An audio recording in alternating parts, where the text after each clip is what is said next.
Welcome to Decentralized News. This is our weekly news show where we cover the stories affecting the cryptocurrency space. I'm your host, Pyre DeVries, joined as always by Ozzy. We have a large number of interesting stories this week, so let's get right to it, get the show on the road. Nothing we say is financial advice. Please do your own research. We'll kick off the show with we're 1 year out on the Bitcoin halving. So every 4 years, there's a Bitcoin halving. So we're 75% towards the next halving reward. So it happens every 210,000 blocks. So we don't have an exact date.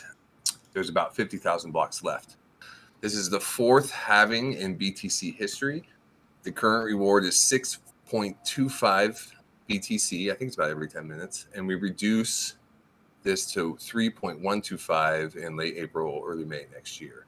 I was curious looking at a chart, what happens at this point in the cycle of the last three times. And what I noticed in the first two, it clearly went down and then started going up at the 1 year point and continued to really go up the year after.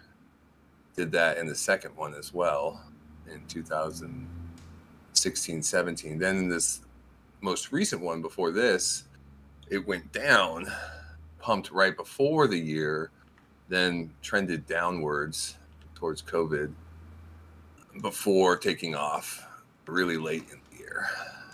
So it's just interesting to compare the one. There's only been four of them. The first one almost doesn't count. It was so early on. So we don't really have a long track record. But I was curious. I thought it was interesting to take a peek at it. Yeah, it's interesting to take a peek at it. And I have a hard time. Do you take into consideration the COVID year? Do you not take into consideration the COVID year? What do you do? Because there isn't really a clear cut. Because if you look at the first few, it's okay, you expect it to go up from here. But last time with COVID and kind of uncertainty in the economy, it pulled back, and more widespread adoption, it pulled back. So are we in a similar scenario where economic uncertainty and more widespread adoption means maybe Bitcoin doesn't have such a huge pump for the rest of this year, heading into next year? I don't know. Yeah, and just looking at last year, the fact that it did pump a little bit to start the year like it did this year, it struggled. So maybe there's something to that and the whole summer lull idea. We'll see how it goes. But yeah, what is it? History rhymes, it doesn't repeat.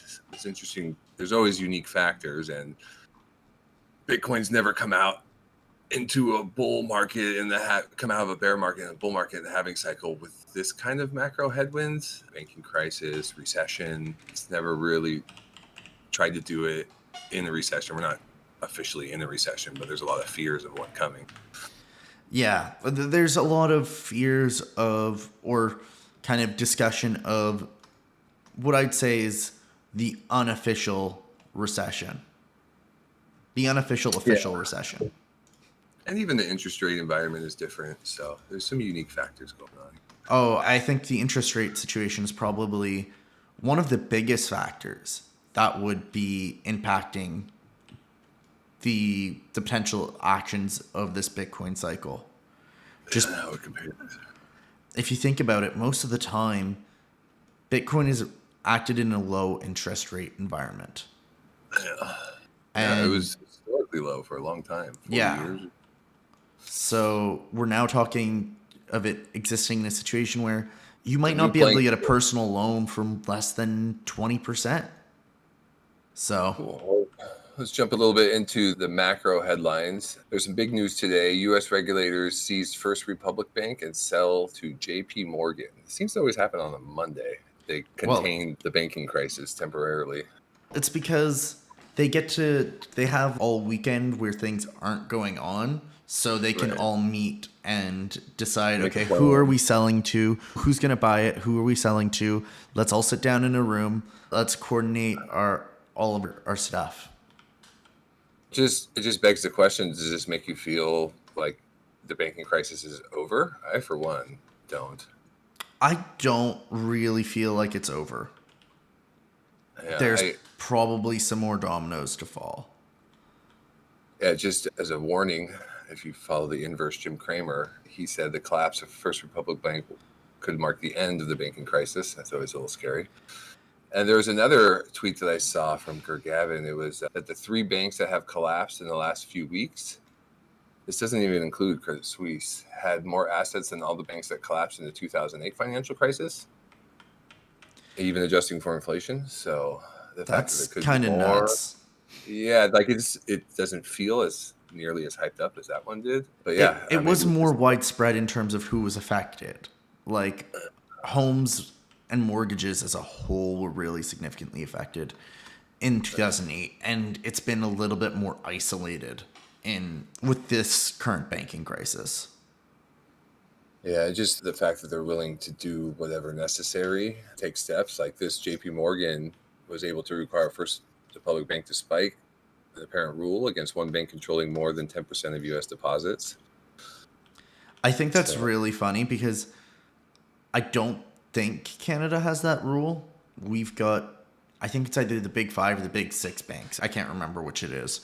There's always too many big 5, big 6 numbers kind of thrown around that control most of Canada's deposits. And we've never had a banking crisis, at least not in recent history. this is all going on. All these cracks are going on. The U.S. Q1 GDP rises 1.1%, lower than expectations of 2%. Yeah, I feel like the GDP expectations were unrealistic. Most expectations on GDP growth, at least that have been discussed within the Fed, were shallower than that. We weren't expecting 2% GDP growth. So to me, that's not crazy. That's not the most concerning thing. There was also, just to follow up a little bit on last week, on the tech earnings that we mentioned, they came in over expectation. That's exactly what I was going to head to is there's obviously a ton of discretionary spending still going on because Microsoft, like most tech companies, had quite strong earnings. They may People be a have little money to misleading. spend. There's a lot of layoffs in tech. I haven't verified this myself, but some speculation, at least that I read, about it being them reducing expenditures, not necessarily increasing profits or growing. Maybe that's represented by the fact that GDP didn't rise. That's totally possible, and that is at least partially the case, but also layoffs didn't happen that long ago. So they didn't have enough time to, I think, really kick in, at least not as much as I think they beat expectations by. And maybe expectations were a little bit on the bearish side, which is true. Expectations were a little bit more bearish heading in to this quarter. But I do think that people are potentially underplaying what these strong tech earnings mean. This all is happening, and Wednesday, it's pretty widely expected that there's one more rate hike. Then it just becomes how long do they keep it there, and do they raise it again? Yeah. It doesn't seem likely, but possible only because it's one more bit and we're not that far away from it. But That there's still expectations. If once the chart pulls up on my computer was lagging, June there is still some expectations of a potential hike. It's not as strong as this month where 95% of people are expecting a hike, but it is still present. About 25 or almost 30% are expecting a hike. So there's still expectations, and there's still almost a month and a half for that expectation to change, and we've seen it change so many times. So there's a good chance maybe that it changes. His speech is going to be really indicative. If he says, if he has any inclinations of another rate hike in that speech, the market will really tank. yeah, maybe there's an expectation of a little shift in tone, a little shift in rhetoric towards somehow giving you the inkling that it's not going to raise, it's just going to go flat for a little bit here.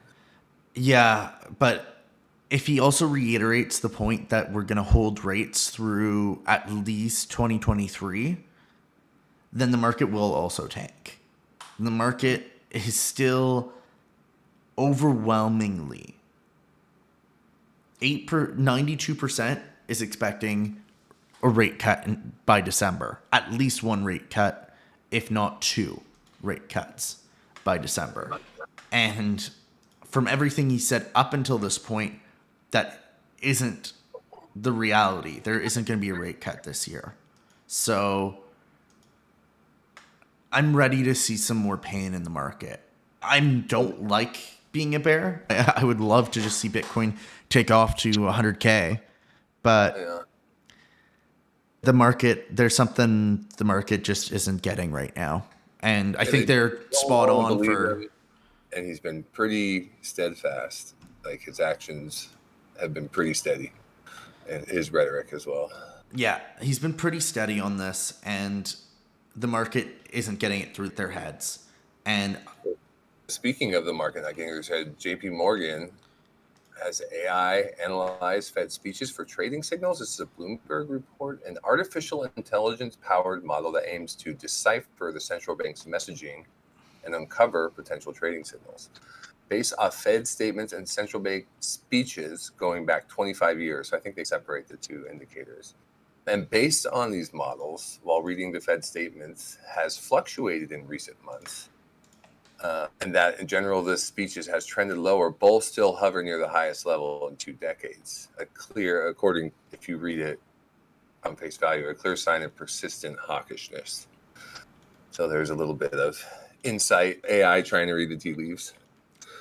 Yeah, I mean, I guess the fact that they're reading 25 years, that's pretty good, but we've existed in a low interest rate environment for quite a while. And so what could be considered hawkish now, like then, wouldn't necessarily be what I would describe as hawkish now, just because of the change in the environment at this point and just the level of inflation that we're seeing overall. Still an interesting use of... Oh, absolutely. Yeah. What it mainly does is it allows you to analyze information quicker and it's fascinating, and make predictions based off that analysis information. So it's a great, smart use. Another little story that came up trying to read the tea leaves: Russian pranksters posing as Ukrainian president tricked Fed Chair Jerome Powell into a video call. Did you watch any of that? I did not watch the video call. I heard about it, but it seems to be confirmed in mainstream media. There's not a lot of reporting on it, but there was, I forget, it was Forbes or Bloomberg or something. But I did watch it, and J. Powell does mention 2 more rate hikes are priced in, and he says once those are done, rates will remain at that level for quite some time. So even in this phone call, really very similar line. One like maybe overlooked aspect of this video is from January, so technically these rate hikes have happened so far. Has changed. It's a little bit of an older video, even though it came out this week. Yeah, those comments that you've highlighted, the 2 more rate hikes, that was the thinking in January. Nothing like mind blowing in terms of that. It was more just interesting that he got tricked for one. Yeah, his secretary probably got fired. Someone definitely got fired. Someone got scoldings at least, that's for sure. But okay, we can kind of move on into some regulation news, kind of like the Return of the Jedi news. Coinbase sues SEC seeking regulatory clarity for crypto. So they filed a lawsuit. It's a limited legal action. It's very specific, the lawsuit. Coinbase has asked for a federal court in the United States to order the SEC to respond yes or no to a petition they submitted in July 2022. Yeah, it's a very limited lawsuit, but essentially what they're suing for is for legal clarity. Yeah. And I think that is something that crypto needs more than anything in the US right now. Absolutely. Regulation clarity could very well mean growth. Yes. It just seems, it's not a hard narrative to follow. No, exactly. And that's essentially what Coinbase has been asking for months, years even. And so to me... I thought it was interesting just how specific it was once I got into the details of it. The exchange put in its submission, this July thing, posing specific concerns It includes asking the SEC how to clarify how it classifies tokens as securities and regarding how particular digital assets should be regulated. And Coinbase had a stock offering, so they have shown them everything. And they're saying we're not operating any different than when we went through all this to be a stock. And they want the SEC to respond. And if they respond no to, if they can just clearly respond no, because right now they're just getting ambiguity, just nothing. Coinbase can contest the decision in court. So it just creates a path forward where at least they can battle it in court. But they seem ready to do so, which is encouraging. It's encouraging for crypto. Yeah, just they're willing to fight for it. And let's be clear, what you just described, it might be in terms of the petition might be limited, but what that petition states is massive. Right. Because it's define what makes a crypto a security, and how can exchanges be in the US be compliant. Those are probably the two biggest concerns for crypto exchanges, for crypto people that are trying to launch crypto businesses, and for users who want to onboard into crypto, their money into crypto. Yeah, very true. It's a small question, but it's not a small question. Yeah, it's just an interesting tactic. They're just using very specific. There's not a lot of wiggle room. It's they're just asking the judge, can you just make them say yes or no? Are they going to answer this petition or not, so we can move forward? Yeah, it gives them a chance to voice a lot of concerns, like a lot of things you mentioned. But yeah, it's just a really interesting tactic. They got to use what legal loopholes they can to sue the SEC to get them to respond, because they can only make the SEC respond through channels, through specific channels, since they aren't answering the indirect one that they supposedly have open. So I'd like to see more and more of these decisions either come because of court decisions or new legislation. Just the regulators making it up as they go is getting pretty frustrating.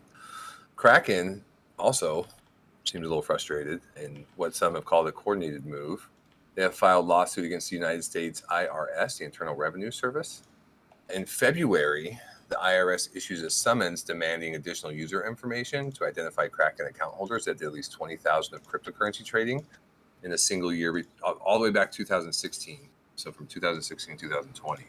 Bloomberg reported that the crypto exchange has requested a federal court in San Francisco to intervene in the issue and ask IRS to back off. And the exchange deemed the IRS's demand for customer information as unjustified treasure hunt. Yeah, this actually was a coordinated effort. Coinbase has previously fought a very similar case within the US for the IRS demanding too much information, and they won that case that they were for invasion of privacy, going after basically asking for unnecessary information. Oh yeah, that's right. I almost got the two confused. Oh, this happened before and it's finally getting resolved. But no, that was Coinbase that happened to. That's right. Yeah, so this has been a coordinated effort. Kraken has said that Coinbase has offered them help, and they've sought help from Coinbase. So this is definitely a coordinated effort. Gary Gensler and the SEC, at least on their part, don't seem to be backing off. He had a video out this week, or I think it was since Coinbase did their lawsuit, just reiterating that the law is there. It's just people need to follow the law. It's not that the law is not there. Reiterating that point. He's trying to save his image. He just keeps making himself look worse and worse. Yeah, I'm not surprised. Not backing down anyway. No. I'm curious to see how this all plays out. Not backing down publicly, just in Congress. All right. So in California, there's a interesting kind of local story. A California county approves blockchain-based digital wallets for government services. In a Board of Supervisors meeting held on April 25th in the Northern California county of Santa Cruz, the members unanimously decided to go forward with implementing the use of digital wallets for government services and official documentation purposes. They have a digital wallet powered by Humble that will launch a 3-stage pilot program starting in July this year. Beta testers will be mobile users seeking to access government services such as bicycle registration and RV parking registration, with other potential pilots registering for park facilities, tracking volunteer hours over the over-the-counter building permits and pet licensing. And if it's successful, they're going to roll it out to the county in September this year. And there was a cool quote from Santa Cruz supervisor Dan Friend. We believe the value of digitizing paper documents, records, and services is an important step forward for the convenience of Santa Cruz County residents and improving equity and access for our community. So, pretty cool adoption story. I think it's a very cool adoption story, and it's very cool because of just the other implications that it has in terms of where it could evolve from here. Imagine holding the deed to your house on the blockchain. Imagine holding, like, paying your taxes on the blockchain. Imagine holding the your car title on the blockchain. Yeah. And yeah, this is just use case. This is just in real life use case stuff. This isn't investing in it like as a speculator. No, this is just straight. This is just straight. Hey, we can make this better. Like, imagine having to. Yeah, let's just make it better because the technology allows us to make this more efficient and quicker and better. Imagine not having to go down to the DMV to track that you sold your car. Yeah. You just you both use your government official wallets for that specific transaction on potentially a government blockchain, and or some form of registered blockchain, whatever. However, they decide to use these government wallets, and he sends you $5,000, and in exchange, you send him your car title. Right. And everything's right there. You don't have to go down to the DMV to file all that paperwork. The DMV has it right on there on the blockchain, on the ledger. It's verifiable by everyone. Yeah, it's just, I remember when Bitcoin kind of first came out, or first started learning about it, one of the things I imagined as far as its potential future is how it can improve politics and improve government, because it's just so hard to watch politics unfold.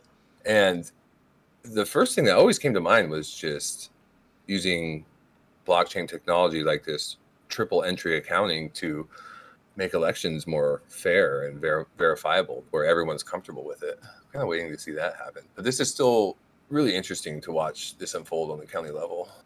And there was a similar story in California with Tezos and the California DMV. They're using it as a backup. They're using a partnership with Tezos to be a backup for their car title and registration. That's a good way to figure it database. Out. Just leave it like that at first. Yeah, just test it, get used to it, and then slowly build something like this and roll it out. Meanwhile, outside the US, I know it can get pretty ugly in here. The UK crypto industry is the fastest growing among top 5 markets. I think there's like Europe, Japan, Great Britain. I forget the other countries, but they were like the fastest growing. And then Hong Kong has been in the news a lot lately, but they're to release cryptocurrency exchange licensing guidelines soon. I think this month, right? Yeah, early May, sometime in May, and then with the goal of having it available to retail users in June. And I guess some remarks came out this week. The Hong Kong Monetary Authority reminds local banks that were complaining or having trouble, crypto banks, that there's no ban on crypto. Use due diligence. It is a riskier environment, but it's not outright banned. The rules are coming. But there's been a lot of excitement about what's happening in Hong Kong, or what will happen in Hong Kong. I hope it unfolds the way everyone's excited about. Yeah, there seems to be, it seems to be one of two kind of big areas where regulatory clarity is coming. Hong Kong, the EU, and the UK. So, like clarity and just a lot of room for growth, because it's like essentially banned there in Hong Kong, isn't it? For retail users, you can't access it. I see. On the retail side. So institutional to a certain extent, although I don't know everything. I understand. From my understanding, is that institutions did have access, but retails weren't allowed trading cryptocurrencies. MasterCard, one of the cooler ones. MasterCard partners with Polygon, Solana, Ava, and others to launch crypto credentials system. So that was unveiled. The MasterCard crypto credential unveiled at Consensus 2023. It's in collaboration with the likes of Polygon and Solana, so some big names there. The payment technology company announced a service that would instill, quote unquote, trust in the blockchain ecosystem and enhance verification in NFTs, ticketing, enterprise, and other payment solutions. The credential service will establish a set of common standards and infrastructure that will help attest trusted interactions among customers and businesses using blockchain networks. And then another quote, it was to ensure that those interested in interacting across Web3 environments are meeting defined standards for the types of activities they like to pursue, which can be very different depending on where you are. So it's just a complicated market right now, and they're trying to navigate it and make it possible for people and companies to get involved. So that's pretty cool. Yeah, there was a tweet from Guy Shefford, who's the head of crypto at Visa, to announce a new cryptocurrency-related project developed by the firm. And it was interesting. It was just saying they have an ambitious project roadmap and calling out for help. And they were looking specifically for experience with EVM compatible and Solidity, drive mainstream adoption for public blockchain networks and stablecoins. But like I said, it's a bit vague. It's not as clear an announcement. Got plans, but at least they're saying it. Yeah, they've been talking about having plans for a while. This one is one of the, not a lot of depth to this one. We can come on PayPal. This one was a little bigger. So PayPal announced at Consensus as well, upgrades to their crypto service to 60 million Venmo users, allowing transfers to external wallets. Up until now, Venmo only allowed its customers to buy, hold, and sell when they integrated crypto in 2021. Now, crypto transfers will be rolling out to Venmo customers in May 2022. So that's pretty cool. Yeah, I feel like all of these payment services, maybe MasterCard knew they had an announcement coming, and then all of their competition essentially heard that they had an announcement coming, and they're like, oh shoot, we got to do something, and maybe stepped up with their own announcements. PayPal's ability to now allow crypto transfers is great. It means you're potentially... It's a big deal. It's access to your funds. So yeah. I think it's a big deal. It's access to self-custody after easy onboarding. Like, it's easier to onboard onto PayPal than it potentially is to onboard onto anywhere else, really. Any exchange. No. I know my mom trusts PayPal, and so she can buy it on PayPal or buy it where she has her pension, like Fidelity, and then potentially self-custody, or if she just wants to hold it, she just has them custody it for her. There was also news out of Consensus, Robinhood. They announced Robinhood Connect. It was described as a new avenue for Robinhood customers to fund Web3 wallets without the need for third-party applications. Let's see. And then Uphold to launch a new fiat to crypto on-ramp. Uphold announced Topper, a new fiat to crypto on-ramp. Topper is designed to provide a simple way for users to buy crypto via credit or debit cards and send them instantly via blockchain to any Web3 game, project, or experience, which I thought was interesting. Very much targeting gaming, but I mean, on-ramps and off-ramps are probably, I would say, one of the biggest issues in crypto right now. Yeah, a lot of them, at least up until now in Canada, were sketchy, a little bit iffy, not necessarily always reliable, or... Actually, now that we're talking about it, I got an email from Kraken saying they were reopening ACH transfers, so you can use your debit card.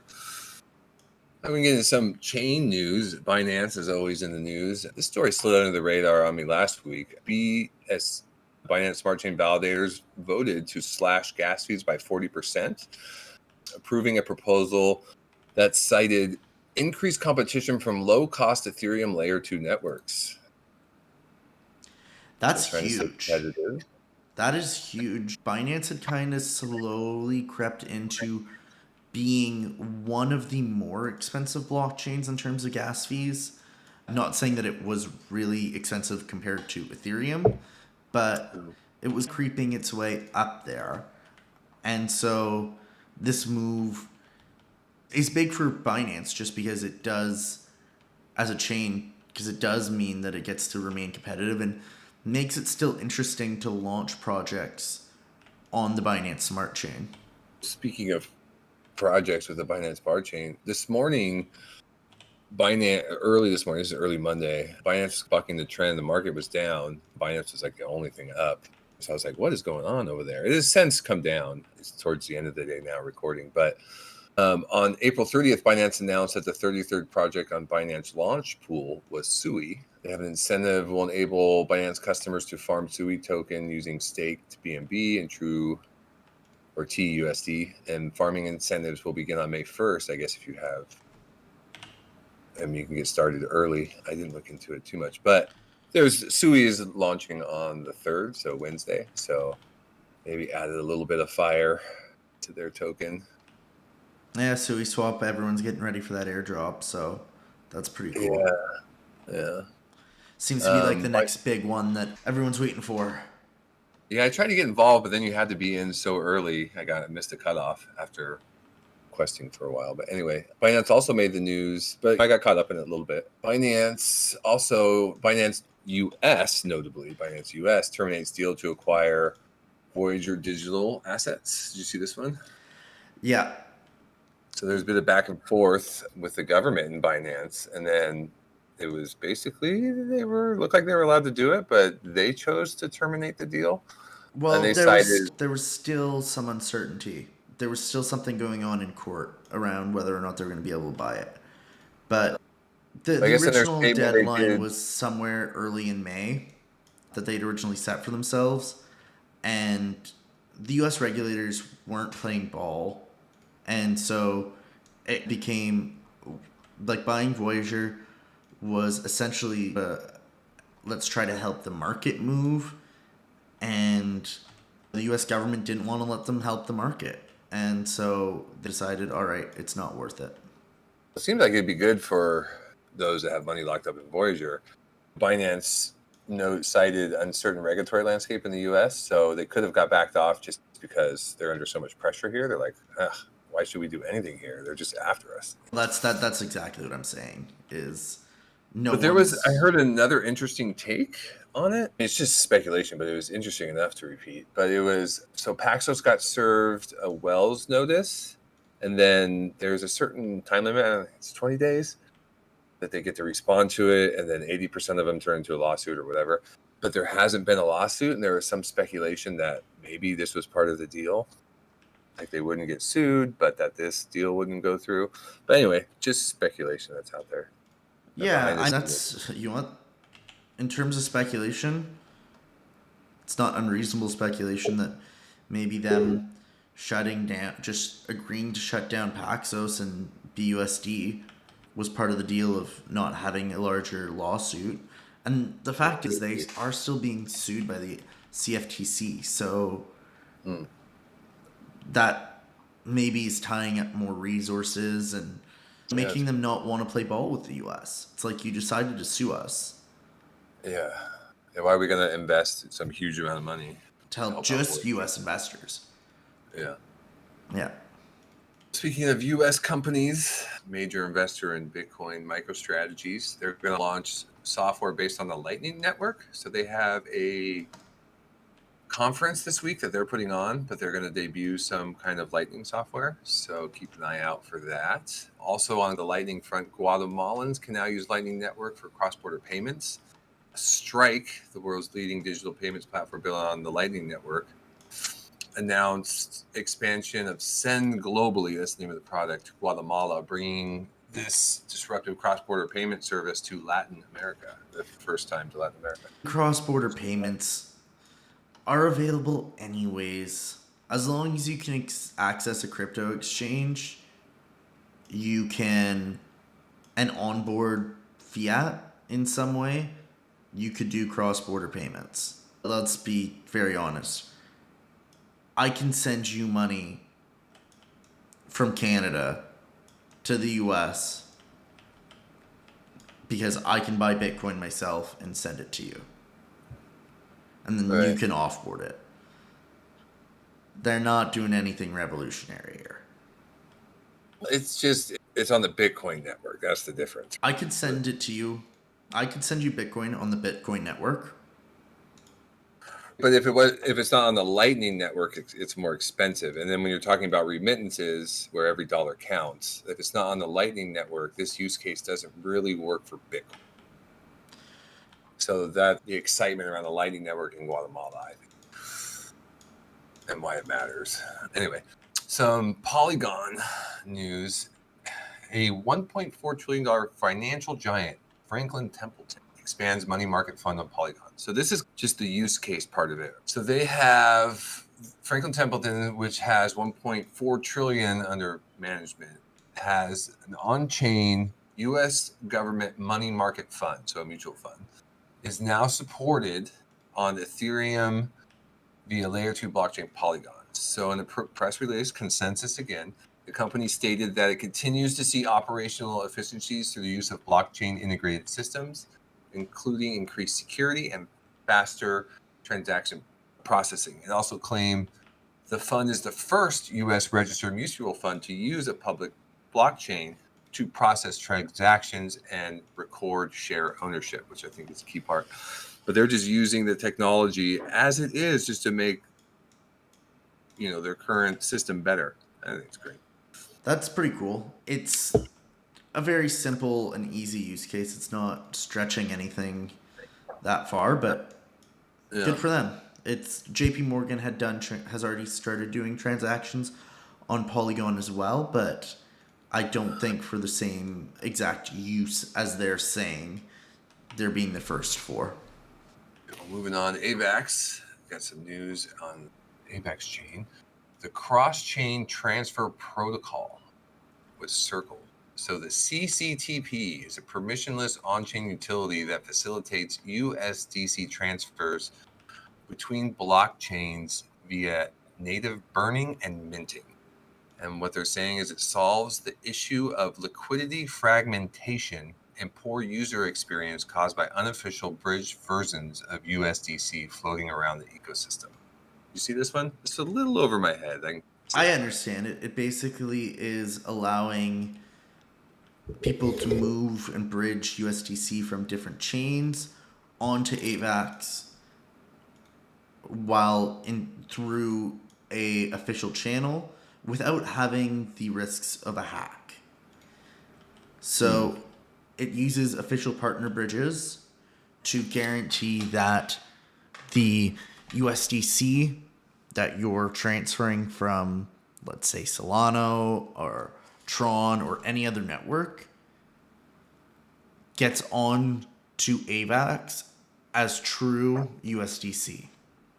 I guess one of the problems with bridging is you had to have liquidity on both sides. Yeah, and so you're at risk of being hacked. It's very easily hacked, whereas this system's taking advantage of the new mint and burn function, where it burns on one chain, but it can trigger a transaction to mint a USDC on another chain. Yeah, so it just keeps it in the same house. Yeah, and essentially, you're not having to hold that liquidity. It verifies that that token exists on that other chain and is burning it, and it is now creating. It's okay. We burn that one. We can mint an equivalent on this chain, and so your supply doesn't change, but you don't have the risk of hacks. Improving liquidity, and I just imagine like irrigation or something, just improving money flow, making it safer, better, can only be good. That's true. All right, and then in the last bit of news, we'll end with meme coins. They're going crazy. Pepe Mania continues. As of this morning, it was now a top 100 crypto and the third largest meme coin. I guess it passed Floki. Is it gonna? Yeah, I think it passed Floki Inu. So is it gonna supplant Shiba or Dogecoin next? I don't know. At least it's not another. I was watching like Coin Bureau or something, but at least not another dog coin. But yeah, I saw a take on Twitter. It was Mike D something. I'm blanking on his name right now, but he was noting that it's not new liquidity in the system. It's liquidity moving around in terms of market cap, I think is what he's looking at. Oh, absolutely. You're not bringing in new retail investors. You're just moving money potentially from NFTs, like I discussed on consensus, the Obsidian consensus with So them last week. could mark a local top, like getting into the meme coin season. There's Absolutely. some that argue like it's like the end of a cycle or maybe a smaller cycle, a cycle within a cycle. Absolutely. That's the argument that I had on Not Crypto Bros last week, that it likely marks a local top. Yeah, careful out there, everybody. There was one crypto wallet, just to kind of exemplify this. One crypto wallet, a single wallet launched 114 dodgy meme coins in just 2 months. And I don't know if you've noticed it, but just like in Discord alone, I get a lot, like just a daily spam requests. Absolutely. Airdrops and meme coins all of a sudden. Absolutely. The last month and a half, especially the last 3 weeks, but the last month and a half, it's been upticking seriously. Whenever there's kind of mania, be careful. I personally, when it's this hot, don't touch it. Just watch it and be like, I missed out. I don't necessarily think there's going to be another one. It's kind of like if you missed it, and just watch it and have a little bit of FOMO feeling. That's okay. It's not the first time. Oh, that's it. It happens. You've really got to be in touch with the alpha to get into these ones, and it's, if anything, if you're buying now, you're probably exit liquidity. Well, thank you very much for listening, everyone, to Decentralized News. We post to YouTube first, so please consider subscribing. We are very near 100 subscribers. So subscribe to catch the videos as soon as they drop. Our goal is to provide unfiltered content that help foster genuine discussions, help the entire space grow. This is not financial advice. We are not financial advisors. This was for educational and entertainment purposes only. Please do your own research before making any investment decisions, and we look forward to seeing you next week.